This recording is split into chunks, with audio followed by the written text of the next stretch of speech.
Hello అందరికీ, welcome to స్వరాలి audio stories. నేను మీ స్వరాలి.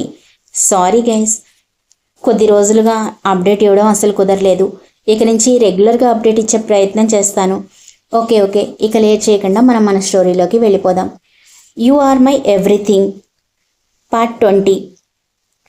అది ఒక పెద్ద కట్టుదిట్టమైన సెక్యూరిటీ కలిగిన పెద్ద బంగ్లా, అండర్ వరల్డ్కి సంబంధించిన ఒక స్థావరం. దాని ముందు ఒక విలాసవంతమైన రోల్స్ రాయ్స్ కారు ఎంట్రన్స్ దగ్గర ఆగింది. అనుమతి లేకుండా ఎవరూ అక్కడికి ప్రవేశించరు. కానీ ఆ కారుని చూడగానే అక్కడున్న సెక్యూరిటీ వాచ్మెన్ వెంటనే గుర్తుపట్టి అటెన్షన్ పొజిషన్లోకి వచ్చి సెల్యూట్ చేసి గేట్ ఓపెన్ చేశాడు. వెంటనే ఆ కారు వేగంగా లోపలికి దూసుకొని వెళ్ళింది. సామాన్య మనుషులు ఎవ్వరూ కూడా ఆ ప్రదేశంలోకి వెళ్ళలేరు. ఆ చుట్టుపక్కల ప్రదేశాలన్నీ కూడా పటిష్టమైన సెక్యూరిటీ ఏర్పాట్ల మధ్య ఉంటాయి. నార్మల్ కామన్ మ్యాన్స్ ఎవ్వరూ కూడా అక్కడికి వెళ్ళడం అనేది అసాధ్యం. ప్రస్తుతం ఆ కారులో లోపలికి వెళ్ళింది రిషివర్ధన్. అతను లోపలికి వెళ్ళగానే అక్కడున్న వాతావరణం మొత్తం మారిపోయినట్లుగా అనిపించింది.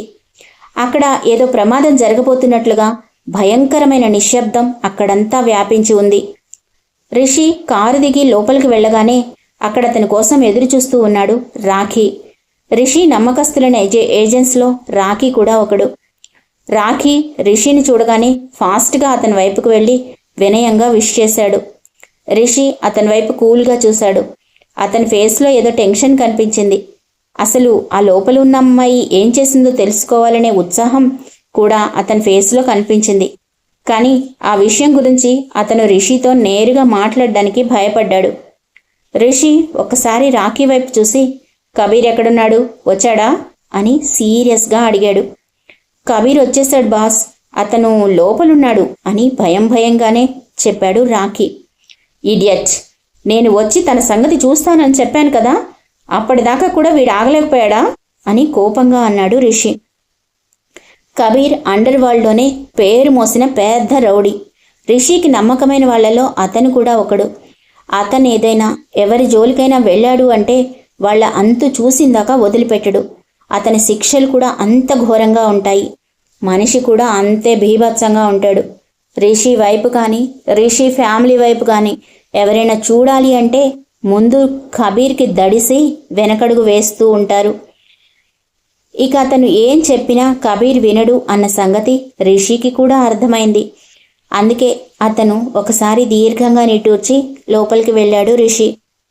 ఒక పెద్ద చీకటి గదిలోకి వాళ్ళు వెళ్ళగానే లైట్గా మౌనిక ఫేస్ మీద లైటింగ్ పడుతోంది. ఆ వెలుగులో కబీర్ ఆమెను లేపడానికి ట్రై చేస్తున్నాడు. అతని వాయిస్ చాలా గంభీరంగా ఉంది. బహుశా మౌనిక అతన్ని చూసే సగం స్పృహ తప్పి పడిపోయి ఉంటుంది.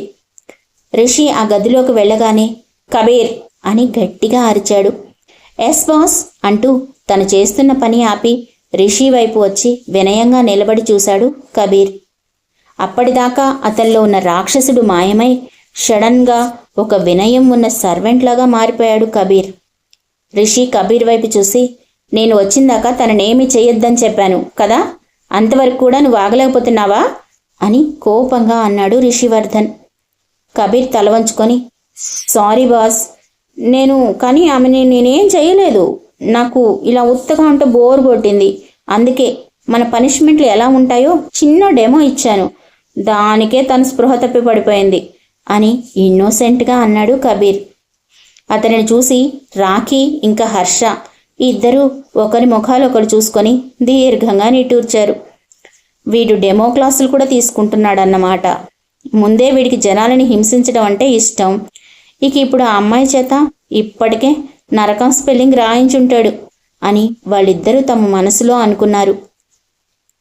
రిషి కూడా అందుకే సాధారణంగా ఇట్లాంటి పనులకి కబీర్ని వాడుతూ ఉంటాడు.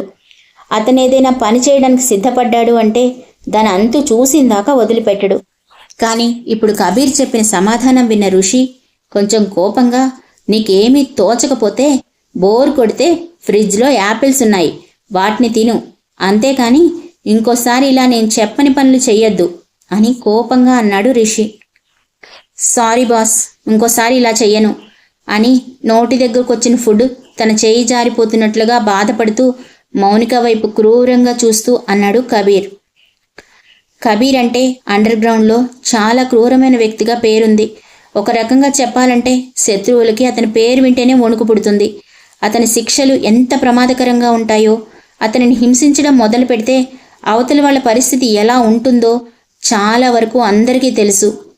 రిషి ఫ్యామిలీ జోలికి ఎవరూ రాకపోవడానికి కూడా కబీర్ ఒక కారణం. రిషి కబీర్ మీద నుంచి కళ్ళు మౌనిక మీదకు తిప్పి అక్కడున్న చైర్లో స్టైల్గా కూర్చొని, మీకు 2 నిమిషాలు టైం ఇస్తున్నాను, 2 నిమిషాల్లో ఆమె స్పృహలోకి రావాలి అని ఆర్డర్ పాస్ చేశాడు. వెంటనే కబీర్ అక్కడ ఉన్న మనుషుల వైపు చూడగానే వాళ్ళు ఆమె మొహం మీద ఫోర్స్గా కొన్ని వాటర్ కొట్టారు. ఆ చల్లటి నీళ్లు మొహానికి తగలడంతో ఉలిక్కిపడి మెల్లగా కళ్ళు తెరిచి చుట్టూ చూసింది మౌనిక. ఆమెకి ఎదురుగా సింహంలాగా కుర్చీలో కూర్చుని కనిపించాడు రిషి. ఒక్కసారిగా ఆమె పోతున్న ప్రాణాల్ని ఉగ్గపట్టుకున్నట్లుగా, రిషి సార్, వీళ్ళెవరూ నన్ను కిడ్నాప్ చేశారు, ప్లీజ్ సేవ్ మీ, మీరు నా కోసమే వచ్చారు కదూ అని కంగారుగా మాట్లాడడం స్టార్ట్ చేసింది మౌనిక. రిషి ఒక్కసారి దీర్ఘంగా శ్వాస తీసుకొని, వాళ్ళు నిన్ను కిడ్నాప్ చేయలేదు, నేనే చేయించాను. నా భార్యని బాధ పెట్టిన తర్వాత కూడా నిన్నంత తేలిగ్గా వదిలేస్తానని అసలు నువ్వెలా అనుకున్నావు అని కోపంగా అన్నాడు రిషి. ఏంటి రిషి, ఏంటి మీరు మాట్లాడేది? మీకు పెళ్ళయిందా? ఆమె ఆరాధ్య మీ భార్యనా? మీరు అబద్ధం చెప్తున్నారు కదా అని ఒక్కొక్క పదం కూడబలుక్కుంటూ అన్నది మౌనిక. ఎందుకంటే ఆమెకి రిషికి పెళ్ళయిందన్న విషయం నమ్మడానికి అస్సలు ఇష్టం లేదు. అందులోనూ ఆరాధ్యతో పెళ్ళయిందన్న విషయం ఆమె అస్సలు డైజెస్ట్ చేసుకోలేకపోతోంది. చాలా సంవత్సరాలుగా తను రిషికి భార్య కావాలని కలలు కంటోంది. కానీ సడన్గా ఈరోజు రిషి ఎవరినో తన భార్య అని చెప్పడం ఒక రకంగా మౌనికకి చాలా పెద్ద షాక్ లాగా అనిపించింది. రిషి నెమ్మదిగా నవ్వుతూ, ఇప్పుడు నీకు నా బయోడేటా చెప్పడానికి ఇక్కడికి రాలేదు నేను. నువ్వు చేసింది ఒకవేళ చిన్న తప్పైనట్లుంటే, నువ్వు నా జోలికి వచ్చినట్లుంటే బహుశా నేను క్షమించి వదిలేసి ఉండేవాణ్ణి. కానీ నా జీవితంలో అత్యంత ఇంపార్టెంట్ పర్సన్ ఎవరైతే ఉన్నారో అలాంటి నా భార్యని నువ్వు బాధ పెట్టావు, గాయపరిచావు.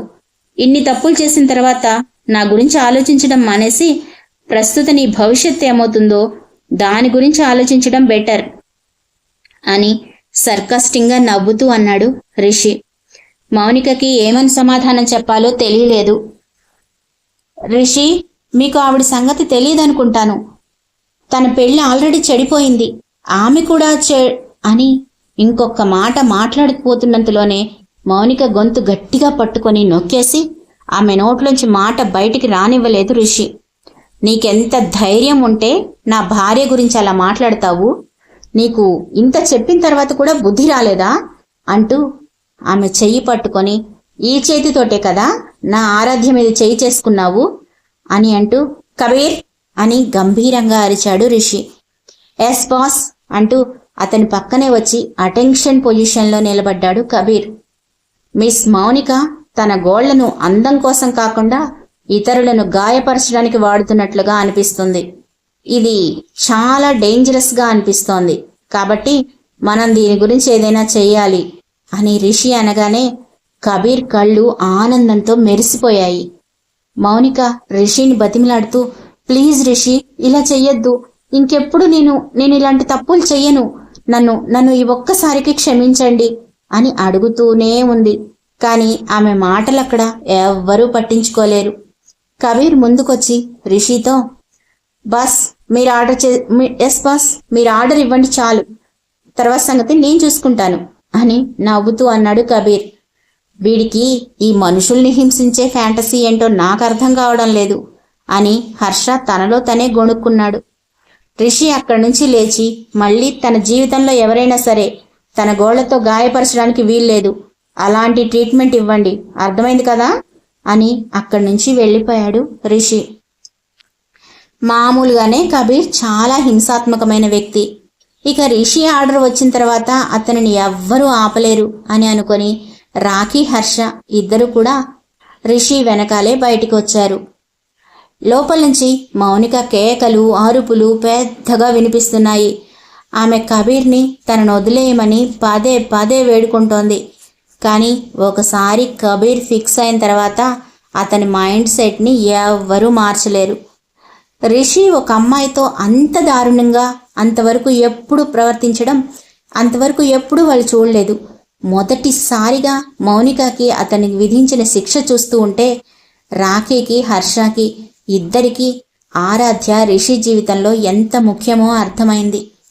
కలలో కూడా ఆరాధ్యకి ఎవరైనా హాని చెయ్యాలి అని చూసినా వాళ్ళని రిషి అస్సలు వదిలిపెట్టడు అన్న విషయం కూడా వాళ్ళకి అర్థమైంది. రిషి బయటకు వచ్చిన తర్వాత రాఖీతో ఆమె తినడానికి ఏమైనా ఇవ్వు, కానీ ఇక్కడి నుంచి మాత్రం తనని అస్సలు వదిలిపెట్టకు, నేను చెప్పిందాకా తను ఇక్కడే ఉండాలి అని ఆర్డర్స్ పాస్ చేశాడు. రాఖీ ఓకే బాస్ అని చెప్పిన తర్వాత కొంచెం తడబడుతూ, బాస్ మీతో ఇంకో ఇంపార్టెంట్ విషయం చెప్పాలి అని అన్నాడు. ఏంటి అంత ఇంపార్టెంట్ విషయం, ఏమైనా సీరియస్సా అని అడిగాడు రిషి. ఎస్ బాస్, ఆ బ్లడ్ గ్యాంగ్ సిటీలోకి ఎంటర్ అయిందట. మన మనుషుల్లో ఇద్దరిని పట్టుకున్నారు. ఈసారి వాళ్ళ టార్గెట్ మీరేనని తెలుస్తోంది అని అన్నాడు రాఖీ.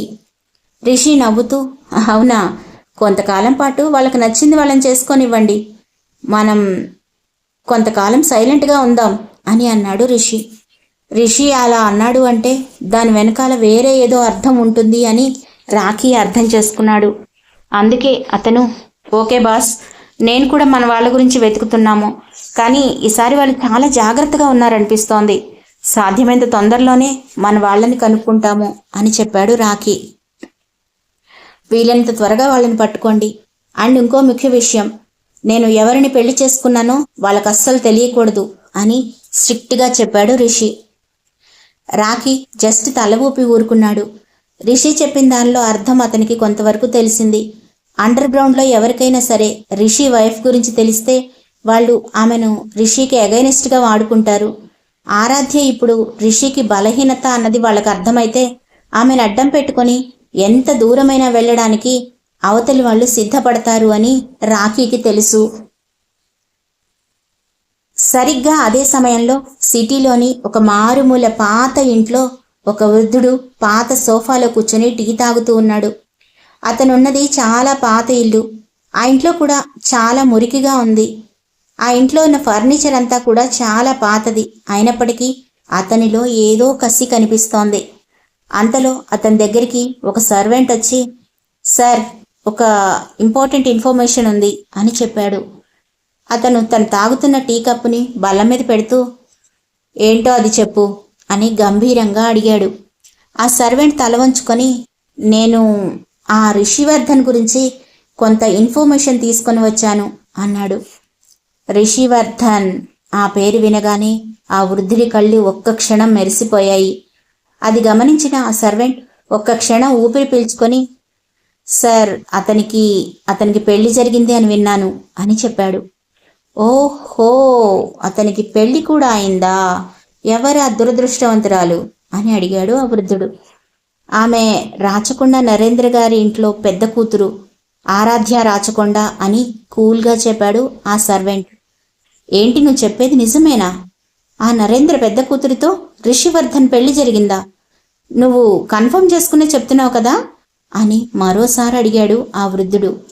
ఎస్ బాస్, నేను అన్ని విషయాలు తెలుసుకున్న తర్వాతనే మీకు ఇన్ఫర్మేషన్ ఇస్తున్నాను అని మరోసారి అన్నాడు ఆ సర్వెంట్. ఆ మాట వినగానే ఆ వృద్ధుడు మరోసారి గట్టిగా నవ్వాడు. ఆ నవ్వుకి ఆ ఇల్లు మొత్తం ఒక్కసారి షేక్ అయిపోతుందా అనిపించింది. అంత పెద్దగా ఉంది అతని నవ్వు. కొద్దిసేపు నవ్విన తర్వాత అతను, రిషివర్ధన్, అసలు నిజం తెలుసుకున్న తర్వాత నువ్వు నాతో ఎలా బిహేవ్ చేస్తావో చూడాలనుంది అని మరోసారి నవ్వాడు ఆ వృద్ధుడు. కొద్దిసేపటి తర్వాత, ఆ రిషివర్ధన్ కోసం ఒక మంచి గిఫ్ట్ రెడీ చేసి నేను నీకు ఒక లెటర్ రాసిస్తాను, ఆ లెటర్తో పాటు అతనికి పంపించు అని ఆర్డర్ పాస్ చేశాడు ఆ వృద్ధుడు. సరిగ్గా అదే సమయంలో రిషివర్ధన్ ఇంటికి వచ్చాడు. అతను ఇంటికి వచ్చేటప్పటికి తనకు ఎదురైన పని మనిషితో, అమ్మ ఇంకా ఇక్కడే ఉందా, వెళ్ళిపోయిందా అని అడిగాడు. పెద్ద మేడం, చిన్న మేడం ఇద్దరూ పైన గదిలోనే ఉన్నారు సార్ అని చెప్పింది పని మనిషి.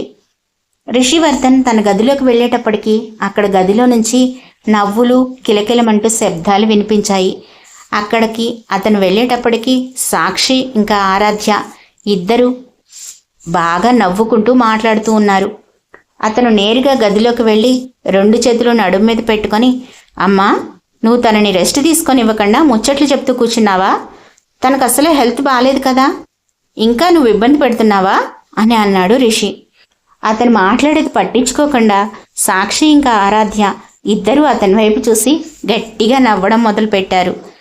ఇప్పుడు తన అంత కాని మాట ఏమన్నాడో, వాళ్ళిద్దరూ తనను చూసి ఎందుకు నవ్వుతున్నారో ఒక్క క్షణం రిషికి అర్థం కాలేదు. ఇప్పుడు నేనేమైనా జోక్ చేశానా? ఎందుకు మీరిద్దరు అలా నవ్వుతున్నారు అని కన్ఫ్యూజన్గా అడిగాడు రిషివర్ధన్. సాక్షి నవ్వాపుకుంటూ, మేమిప్పుడే నీ గురించి మాట్లాడుకుంటున్నాము. నువ్వు చిన్నప్పుడు ఎంత మొండిగా ఉండేవాడివో నేను ఆరాధ్యతో చెప్తున్నాను అని నవ్వుతూ అన్నది సాక్షి. రిషి కొంచెం అలిగినట్లుగా, నేనేమీ మొండివాడిని కాదు అని అన్నాడు. అపచ్చా, ఆ విషయం గురించే చెప్తున్నాను. నీకు గుర్తుందో లేదో, ఒకసారి నేను అంటే నువ్వు కూడా నాతో వస్తాను అని ఎంత పట్టుపట్టావు. ఇది అమ్మాయిలు వెళ్ళే ప్లేస్ నాన్నా అని నీతో చెప్తే అప్పుడు నువ్వేమన్నావో ఆ విషయమే చెప్తున్నాను అని ఆరాధ్య వైపు చూసి కొంచెం గ్యాప్ ఇచ్చి ఆపారు. ఆరాధ్య కంగారుగా వద్దొద్దు ఇక చెప్పొద్దన్నట్లుగా సైగ చేస్తూనే ఒకటే నవ్వుతోంది. ఆరాధ్య అలా నవ్వుతూ ఉంటే రిషికి కూడా అలానే చూస్తూ ఉండిపోయాడు. సాక్షి తన ధోరణిలో తను చెప్తూ, ఆరాధ్య, అప్పుడు వీడు ఏమన్నాడో తెలుసా అని నవ్వుతూ, నేను కూడా అమ్మాయినే, నేను కూడా నీతో పాటు పార్లర్కి వస్తాను, నేను కూడా నా నెయిల్స్ కట్ చేసుకుంటాను అని ఒక్కటే ఏడుపు అని నవ్వుతూ చెప్తున్నారు సాక్షి. ఆమె మాటలకు ఆరాధ్య కూడా పడి పడి నవ్వుతోంది. తన భార్య ముందు సాక్షి తన చిన్నప్పటి సంగతులన్నీ చెప్తూ ఉంటే రిషికి కొంచెం కోపం వచ్చింది. మొహం ఎర్రగా చేసుకుని వాళ్ళ అమ్మవైపు కొంచెం అలిగినట్టుగా చూశాడు. అంత పెద్ద సామ్రాజ్యాన్ని ఏలే సామ్రాట్ అయినా కూడా వాళ్ళమ్మ దగ్గర పసిపిల్లాడైపోతున్నాడు. తన భార్య దగ్గర ఒక మంచి ప్రేమికుడైపోతున్నాడు. అంత క్యూట్గా రిషి అలగడం ఆరాధ్యకి కూడా నచ్చింది. అతనిని చూస్తూ ఉంటే ఆమెకి నవ్వాగలేదు. సాక్షి ఆ ఒక్క విషయం చెప్పి ఆపకుండా, ఇంకో విషయం కూడా ఉంది, నీకు చెప్పమంటావా అంటూ స్టార్ట్ చేసింది. కానీ అంతలోనే ఆమెని రిషి ఆపేశాడు. మమ్మీ, ఈ రోజుకి ఇది చాలు, ఇంకోసారి ఎప్పుడైనా మిగతా విషయాలు చెప్దూ గాని, ఇప్పటికే చాలా లేట్ అయింది అని కోపంగా అన్నాడు రిషి. ఓకే ఓకే, మీ ఆవిడ ముందు ఇన్సల్ట్ ఫీల్ అవుతున్నావా? నాకు అర్థమవుతుందిలే. అయినా నన్ను ఇక్కడి నుంచి పంపించేయాలనుకుంటున్నావరా రాస్కెల్ అని అతని నెత్తి మీద చిన్నగా ఒకటి కొట్టి, సరే సరే ఇక నేను బయలుదేరుతాను అన్నది సాక్షి. సాక్షి ఆరాధ్య నుదుటిపై ముద్దు పెట్టి, నువ్వు త్వరగా వర్ధన్ ప్యాలెస్కి వచ్చి అక్కడ కూడా కొన్ని రోజులు ఉండాలి. అప్పుడు నేను నీకు ఋషి గురించి మరిన్ని కథలు చెప్తాను. ఒకటా రెండా వీడు చేసిన పనులు చాలా ఉన్నాయి. అప్పుడు మనల్ని ఎవ్వరు ఆపలేరు అని చెప్పింది సాక్షి. తప్పకుండా అత్తయ్య, ఆ కథలన్నీ వినడానికైనా సరే నేను తప్పకుండా అక్కడికి వస్తాను అని నవ్వాపుకుంటూ అన్నది ఆరాధ్య. ఆమె వైపు కోపంగా చూశాడు రిషి. సాక్షి అతని వైపు చూస్తూ, ఇప్పుడు ఆరాధ్య నా పార్టీ. తనని నువ్వేమైనా అన్నావు అంటే మన ఫ్యామిలీ మొత్తం నిన్ను ఊరుకోదు చెప్తున్నాను అని రిషికి వార్నింగ్ ఇస్తున్నట్లే చెప్పింది సాక్షి. ఆ తర్వాత సాక్షి అక్కడి నుంచి బయలుదేరింది. ఆమెతో పాటే రిషి కూడా బయటికి వచ్చాడు. సాక్షి రిషితో, ఏంటి రిషి, నాకు తెలిసి ఆ అమ్మాయికి ఇప్పటికే నువ్వు సరైన బుద్ధి చెప్పేసి ఉంటావు, నేను కరెక్ట్గానే చెప్పానా అని అడిగింది. ఆమె మౌనిక గురించి మాట్లాడుతుందనే సంగతి రిషికి అర్థమైంది. అమ్మా, మీరు ఆ విషయంలో టెన్షన్ తీసుకోవాల్సిన అవసరం లేదు. తనకి నేను సరైన బుద్ధి చెప్పాను. ఇంకా తను మన కస్టడీలోనే ఉంది. ఈ విషయంలో మీరు వర్రీ అవ్వాల్సిన అవసరం అస్సలు లేదు అని కూల్గా చెప్పాడు రిషి. నేను వర్రీ అవ్వాల్సిన అవసరం లేదని నువ్వెలా చెప్తావు? నువ్వు నాకు ఒక మనవణ్ణి ఇచ్చాక నేను వర్రీ అవ్వడం పూర్తిగా మానేస్తాను అని నవ్వుతూ అన్నది సాక్షి. మమ్మీ, దానికి ఇంకా కొంచెం టైం ఉంది ప్లీజ్ అని కొంచెం సిగ్గుపడుతూ అన్నాడు మన రిషివర్ధన్. ఆరాధ్య రిషిల మధ్య ప్రేమ చిగురిస్తుందా? రిషికి బహుమతి పంపించిన ఆ వృద్ధుడు ఎవరు? రిషి చేతుల్లో చిక్కుకున్న మౌనిక పరిస్థితి ఏంటి? ఆరాధ్య చెల్లెలు జాహ్నవికి భవిష్యత్తులో వీడి బుద్ధి చెప్పబోతున్నారా? స్టోరీ ఎలా ఉందో కామెంట్ చేయండి ప్లీజ్. నచ్చినట్లయితే లైక్ చేయండి. ఫస్ట్ టైం ఛానల్ని చూస్తుంటే సబ్స్క్రైబ్ చేసుకోండి. Love you all.